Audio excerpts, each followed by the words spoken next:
অনেক আলোচনা একদম অনেকটা অনুমান নির্ভর, যেটা আসলে আইনগত বিষয়। যদি কেউ মামলা করে, সে মামলা তার সার্টিফিকেট কবে, তার বললো তার নেকা কবে, সবই ঠিক হবে সেখানে। যে বিষয়গুলো আদালতের প্রমাণের বিষয়, অনুমান নির্ভর, কবে স্বাক্ষর, কবে কাবিননামা, কাজী দুই ধরনের বক্তব্য। আসলে আমার কাছে মনে হয় যেহেতু সংগঠন পানিশমেন্ট, উনি অপরাধী, কিন্তু এটা পরিকল্পিত কাজ।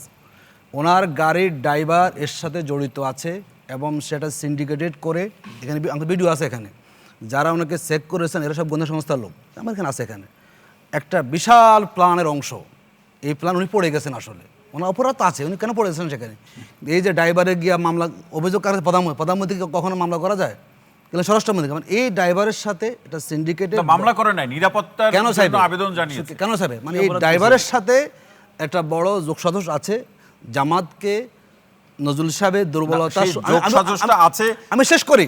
কার সাথে সেটা বলুন। আমি বলছি জামাতকে নৈতিকভাবে প্রশ্নবিদ্ধ করার জন্য নজরুল সাহেবের যে একটা দুর্বলতা, সেই দিকটাকে ফুলিয়ে পাপিয়ে নিয়ে এসে এর সাথে একটা বড় গ্রুপ জড়িত আছে, এর সাথে কাজী জড়িত আছে।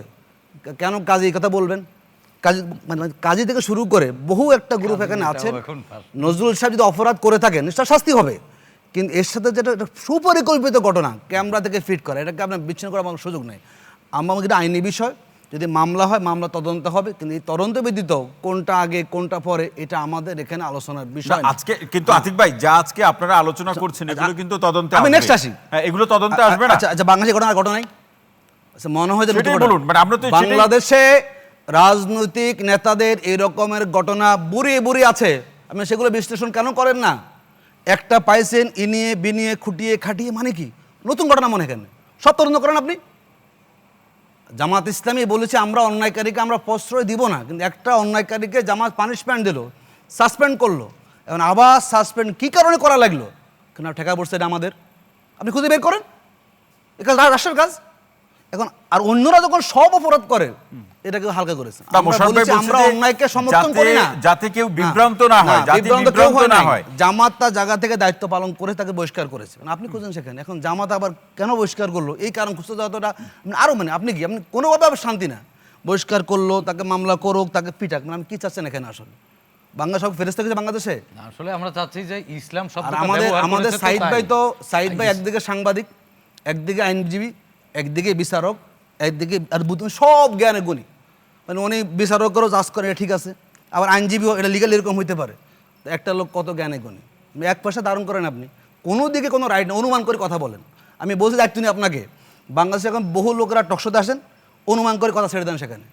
অনুমান নির্ভর কথা কিন্তু এটা কিন্তু অপরাধ কিন্তু সেখানে আছে।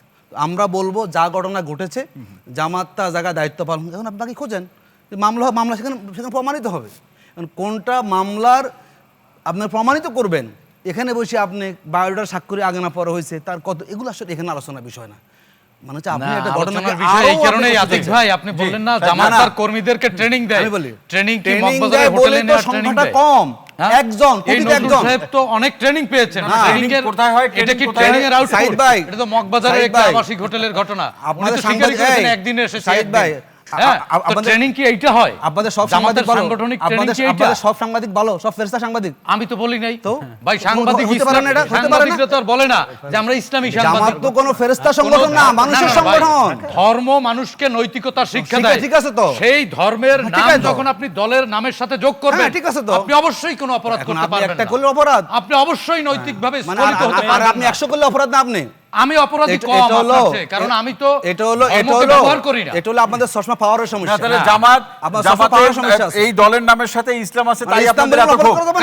ইসলাম ব্যবহার করবে কেন? কেন ব্যবহার করে? কারণ ধর্ম, এটা তো জামাত ইসলামী দল, ধর্ম জামাত ইসলামী দল নামের রাজনীতি দলের নামের সাথে ইসলাম ব্যবহারের সুযোগটা কে করে দিয়েছে? কে করে দিয়েছে? যে করে দিয়েছে সেটা অ্যানাদার ডিসকাশন। 72 এর সংবিধানে ছিল না। আরে ভাই আমার কথা শুনেন, 72 এর সংবিধানে ছিল না ভাই। সর্বপ্রথম জিয়াউর রহমান সাহেব বিক্রি হয় তো 1976 সালে এটাকে যুক্ত করেছেন, সংবিধান বিশেষজ্ঞ হয়ে গেছে। 79 সালে আমি 79 সালে পঞ্চদশ সংশোধনীর মাধ্যমে এটাকে বৈধ ঘোষণা করেছেন। সংবিধান বুঝে পড়তে হয়, সংবিধান না না। দেখেন আমার আরেকটা কোশ্চেন, আপনি দেখেন আমার কথা শুনেন, ধর্ম, আমার কথা শুনেন ভাই। আপনি যে বললেন, আপনি যে বললেন জামাতের বড় ভাই, বলেন কথা বলেন তো। হ্যাঁ ভাই, আপনি বলেন জামাতে ভোট বাহিনী কে? ভোট বাহিনী তো আপনারা সবাই। প্রমাণ কি বলেন? এই যে আমার কে? এখন দেখেন এই যে শো চলছে না, আমার 14 গোষ্ঠী আপনি নিজে ভোট বাহিনীর লোক, আপনি নিজে ভোট বাহিনীর লোক, কার বলেন? ভাই ভোট বাহিনী তো আপনারা, আপনি নিজে ভোট বাহিনীর লোক। শুনেন ভোট মানে কি আপনি জানেন? গুজব গুপ্ত। ছড়ান, অসত্য কথা বলেন, আপনি আপনি ভোট বাহিনীর লোক। অসত্য। শুনেন অসত্য কোনটা? নিজে বলেন। আপনার দলের যে অন্য আমির, কথা বলবেন তিনি না। তো একজন গুপ্ত। আপনি নিজে গুপ্ত। 1971 সালের পরবর্তী সময় গুপ্ত আমলিক কিন্তু এখন। জাসদের ঘরে আপনি বেড়ে গুপ্ত উঠেছেন। আমলিক এখন আপনি। আপনার দলের আমিরই তো জাসদের ঘরে বেড়ে ওঠা আপনি জামাতি। কিসের? 1971 সালের পর আপনি কি বলেন? আপনি কি বলেন? আমি তো ভাই গুপ্ত কেউ না। আপনি কি বলেন না? আমি যেটা- আপনি আমি কি তো বলেন? সাংবাদিকতা আপনি করি, বিএনপির সাংবাদিক আমলিক ভাই। বলেন? হ্যাঁ, আমি কি আমার পরিচয় গোপন বহু করছি? রূপ ধারণ করে কথা আপনার- বলেন এখানে এসে আপনি। আপনারা সবাই তো মূর্খ মায়া। না, আপনি আপনারা শিক্ষিত, মূর্খ। আপনি শিক্ষিত। আপনি মানুষকে মূর্খ বলেন কেন?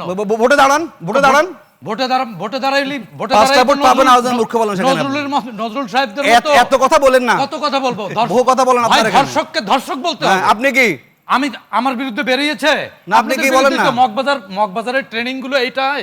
আপনি একটা বিচারাধীন বিষয় নিয়ে কথা বলেন, আবার কথা বলতেছেন ম্যাডাম। আপনাদের কর্মীদেরকে কি মাননীয় এই স্পিকার, এটা প্রশিক্ষণ দেয় না? মানে আমরা বলছি যে উনি আসলে বরাবরই একজন ইসলাম শুরু থেকে বিদ্বেষী আমরা লোক। এই ইসলাম বিদ্বেষী। আপনি আপনারা ইসলামকে বিকৃত করেন, আপনাদের আপনি ফাঁসি ইসলাম হওয়া বিদ্বেষী উচিত। লোক। কোনো আপনারা করেন না বিচার করেন, আপনাদেরকে নিষিদ্ধ করা উচিত। আচ্ছা, আমরা গ্রেফতার করা এ উচিত। নিষিদ্ধ করবে।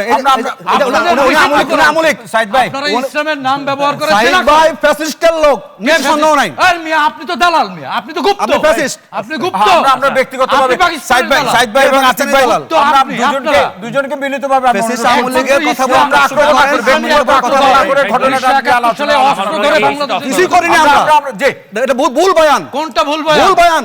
71 সালে আপনারা মিথ্যা বাংলাদেশের কথা, বিরুদ্ধে যুদ্ধ করছেন মিথ্যা না? কথা, অসত্য কথা, প্রমাণ নাই কোনো। তার মানে বাংলাদেশ এখনো পাকিস্তান? না, আপনারা আর চিন্তায়? ভুল কথা বলছেন আপনারা। ধর মিয়া। কোনো অপরাধ আমরা করি না। আতিক ভাই এবং সাইদ ভাই অপরাধ আমরা করি নাই। সাইদ ভাই দুজনকে রাজনীতি আর আপনারা ভণ্ডামি মিথ্যা এক কথা নয়। বলেন। রাজনীতি এগুলো আর হয় না। ভণ্ডামি এক ভাই, নয়। সাইদ এগুলো ভাই মাইর খায় না। বিনীতভাবে অনুরোধ 71-এর করছি। কসলানি এখন আর ব্যক্তিগত কবুল হবে না। করি কি আজকে কবুল হবে না? বিষয়বস্তু নিয়ে শেষ। আমরা আলোচনা করি। 71-এর কাম শেষ করে দিয়েছে কেন আপনারা এখানে? বিনীতভাবে অনুরোধ আয় করছি। সেখানে বসে রুকেন 71 নিয়ে, আপনার কিছু নেই আপনাদের কাছে এখানে। সেই যে সাংবাদিক ধর্মের নাম সাইদ ভাই, সাইদ ভাই এবং আতিক ভাই, সাইদ ভাই, নিরপেক্ষ হবেন। আমরা একটু শুনে আসি। নিরপেক্ষ হবেন। ফারুক হাসান, দল কেন হবে? দল দাস হবেন না। কেনটা? আচ্ছা, আমরা কি আতিক ভাই, ধর্ষক হতে গেলে? আতিক ভাই, দল দাস হবে না, আমরা তো